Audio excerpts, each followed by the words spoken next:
ସମସ୍ତଙ୍କୁ ଓଁ ସାଇରାମ। ଚାଲନ୍ତୁ ଆଜି ଶୁଣିବା ମନକୁ ଛୁଇଁଗଲା ଭଳି ଆଜିର ଅନୁଚିନ୍ତା। ଭିଡ଼ିଓକୁ ଶେଷ ପର୍ଯ୍ୟନ୍ତ ଶୁଣନ୍ତୁ, କିଛି ନା କିଛି ତ ଶିଖିବାକୁ ନିଶ୍ଚୟ ମିଳିବ। ଯଦି ପସନ୍ଦ ଆସିବ ତାହେଲେ ସବସ୍କ୍ରାଇବ୍କୁ ଟଚ୍ କରିକି ବେଲ୍ ଆଇକନ୍କୁ ଟଚ୍ କରିଦିଅନ୍ତୁ। ତାହେଲେ ଚାଲନ୍ତୁ ଶୁଣିବା। ମହାନ ଯିଏ ସମ୍ମାନ ମିଳିଲେ ମଧ୍ୟ ସେ ଗର୍ବ କରେ ନାହିଁ, ଯିଏ ଅପମାନ ମିଳିଲେ ବି ରାଗ କରେ ନାହିଁ, ଆଉ ଯିଏ ରାଗିଯାଇ ବାଧିଲା ବୋଲି କଥା କହେ ନାହିଁ, ବାସ୍ତବରେ ସେ ହିଁ ମହାନ ହୋଇଥାଏ। ଅସ୍ତ ତ ଦିନେ ହେବାକୁ ପଡ଼ିବ, ସେ ସୂର୍ଯ୍ୟ ହେଉ ବା ମଣିଷ ହେଉ। କିନ୍ତୁ ସାହସ ଓ ଧୈର୍ଯ୍ୟ ସୂର୍ଯ୍ୟଠାରୁ ଶିଖିବା ଉଚିତ, ଯିଏକି ସନ୍ଧ୍ୟାରେ ଅସ୍ତ ହୋଇ ମଧ୍ୟ ପ୍ରତ୍ୟେକ ଦିନ ସକାଳୁ ଏକ ବିଶ୍ୱାସର ସହିତ ଉଦୟ ହୋଇଥାଏ। ସମୟର ଖରାରେ ଶୁଖିଥିବା ଜିନିଷ ସତରେ ବହୁତ ମୂଲ୍ୟବାନ ହୋଇଥାଏ। ସେଥିପାଇଁ ତ ଅଙ୍ଗୁର ଠାରୁ ଅଧିକ ମୂଲ୍ୟବାନ କିସମିସ ହୋଇଥାଏ। ଗରମ ପାଣିରେ କାହା ଘର ଜଳେ ନାହିଁ କି ଜାଳିବାକୁ ଭାବନ୍ତୁ ନାହିଁ। ନିୟତିର ବିନା ଅନୁମତିରେ କାହା କାମ ବିଗାଡ଼ି ପାରିବ ନାହିଁ। ନିୟତିର ମାଡ଼ରେ ଚିହ୍ନ ନଥାଏ, ମାତ୍ର ବହୁତ କଷ୍ଟ ହୋଇଥାଏ। ଅପମାନ ପାଇଥିବା ଲୋକ ପାଇଥିବା ଅପମାନକୁ ଭୁଲି ପାରେ ନାହିଁ। ସେ ଚୁପ୍ ରହିପାରେ, ମାତ୍ର ମନରେ ବହୁତ କିଛି କ୍ରୋଧକୁ ଚାପି ରଖିଥାଏ। କେତେବେଳେ ବି ପ୍ରୟୋଗ କରିପାରେ। ସେଥିପ୍ରତି ସବୁବେଳେ ସାବଧାନ ରୁହନ୍ତୁ। ରାଗ ଗୋଟିଏ ଏମିତି ଜିନିଷ, ଯାହା ଏକା ଆସିଥାଏ ଆଉ ଗଲାବେଳେ ସବୁ କିଛି ହରାଇ ବସିଥାଏ।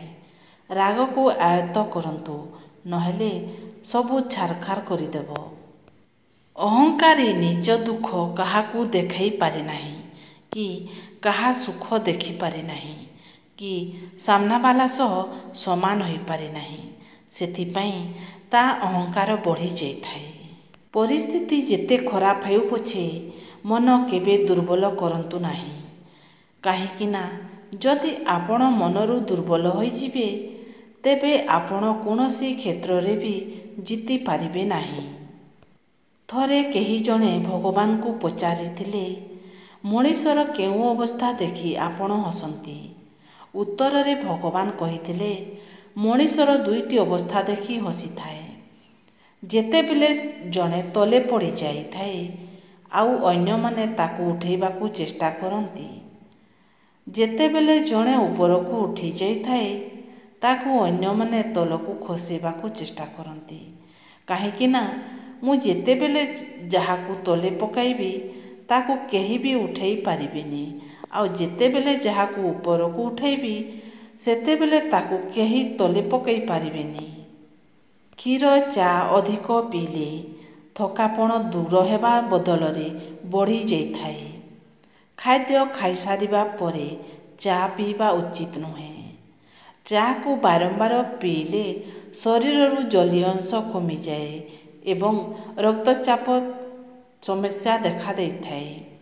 ମୁଣ୍ଡବିନ୍ଧା ଏବଂ ହାଡ଼ ଦୁର୍ବଳ ହେବାର ସମସ୍ୟା ଦେଖାଦିଏ। ଖାଲି ପେଟରେ ଚା ପିଇଲେ ଏସିଡ଼ିଟି ସମସ୍ୟା ହୋଇଥାଏ। ଚା ପିଇଲେ ଭୋକ ମରିଯାଏ।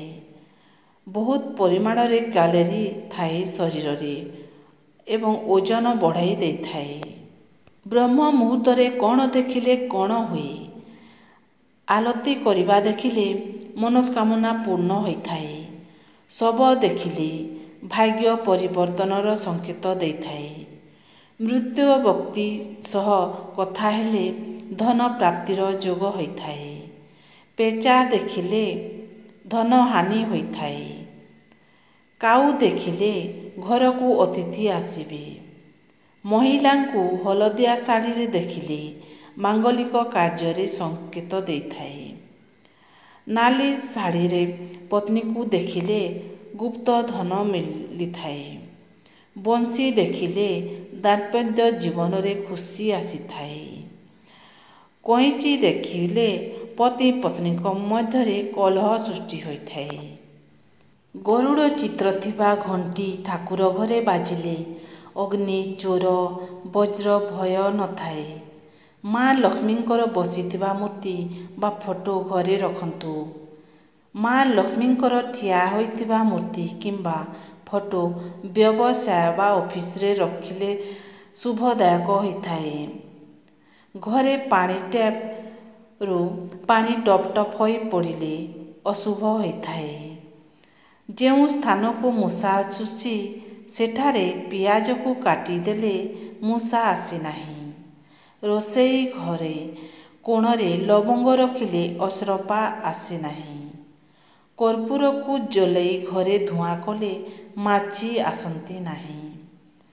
ପାଣିରେ ଲୁଣ ମିଶାଇ ବୁଢ଼ିଆଣୀ ରହୁଥିବା ସ୍ଥାନରେ ସ୍ପ୍ରେ କଲେ ବୁଢ଼ିଆଣୀ ଆସିନାହିଁ। ଲିମ୍ବ ଗଛର ଶୁଖିଲା ପତ୍ର ଜଲାଇଲେ ମଶା ଆସିନାହିଁ।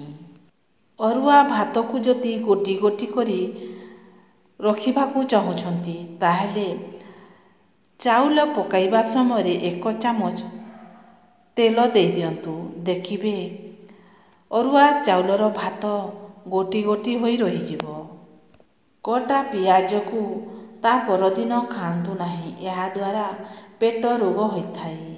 ପୁଦିନା ପତ୍ରକୁ ମୁହଁରେ ରଗଡ଼ିଲେ ଚର୍ମ ନରମ ହେବା ସହିତ କୋମଳ ହୋଇଥାଏ। ଗରମ ପାଣିରେ ଅଳ୍ପ ଗୁଜୁରାତି ପକାଇ ପିଇଲେ ଶରୀର ଥକାପଣ ଦୂର ହୋଇଥାଏ। ପ୍ରତିଦିନ ସକାଳେ ଖାଲି ପେଟରେ ଓଲଟା ଓହଳିଲେ ଡେଙ୍ଗା ହେବା ଆରମ୍ଭ ହୋଇଯାଏ। ଅସୁସ୍ଥ ଦିନେ ହେବାକୁ ପଡ଼ିବ, ସେ ସୂର୍ଯ୍ୟ ହେଉ ବା ମଣିଷ। କିନ୍ତୁ ସାହସ ଓ ଧୈର୍ଯ୍ୟ ସୂର୍ଯ୍ୟଠାରୁ ଶିଖିବା ଉଚିତ, ଯିଏକି ସନ୍ଧ୍ୟାରେ ଅସ୍ତ ହୋଇ ମଧ୍ୟ ପ୍ରତ୍ୟେକ ଦିନ ସକାଳୁ ଏକ ବିଶ୍ୱାସର ସହିତ ଉଦୟ ହୋଇଥାଏ। ମୋ ଭିଡ଼ିଓଗୁଡ଼ିକ କାହାକୁ ଭଲ ଲାଗିପାରେ, କାହାକୁ ଭଲ ନ ଲାଗିପାରେ, ତଥାପି ଥରେ ସମୟ ପାଇଲେ ନିଶ୍ଚୟ ଶୁଣନ୍ତୁ। କିଛି ନା କିଛି ତ ଶିଖିବାକୁ ନିଶ୍ଚୟ ମିଳିବ। ଭିଡ଼ିଓକୁ ଦେଖନ୍ତୁ, ଶୁଣନ୍ତୁ। ଯଦି ପସନ୍ଦ ଆସିବ ତାହେଲେ ସବସ୍କ୍ରାଇବ୍କୁ ଟଚ୍ କରିକି ବେଲ୍ ଆଇକନ୍କୁ ଟଚ୍ କରିଦିଅନ୍ତୁ। କାହିଁକିନା ଏହିପରି ଭିଡ଼ିଓ ସବୁ ଆପଣମାନଙ୍କ ପାଖକୁ ପହଞ୍ଚି ପାରିବ ଆଉ ଆପଣମାନେ ଦେଖିପାରିବେ, ଶୁଣିପାରିବେ। ତାହେଲେ ରହୁଛି। ଓଁ ସାଇରାମ, ଜୟ ସାଇରାମ।